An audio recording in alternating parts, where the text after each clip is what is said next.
Welcome to video part 14, User Management, in this series of eDocs support tutorials.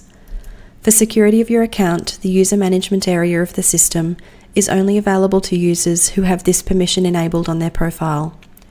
To enable user management on your profile, or to add an additional user to your account, contact your local Master Builder's office for assistance, or speak to your team or manager to edit your profile permissions. User management is accessed via the Settings menu option, providing you with a view of all users on your account.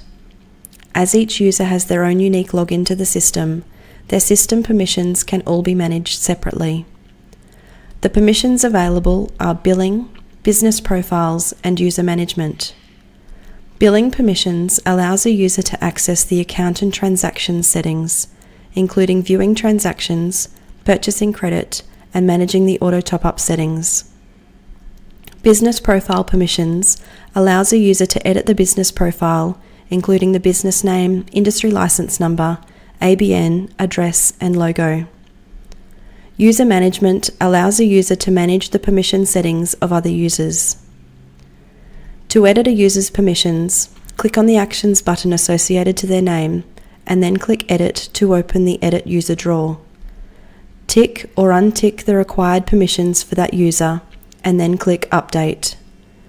You can edit your own password from within eDocs by accessing your own profile preferences area and inserting your new password, then clicking Save Changes.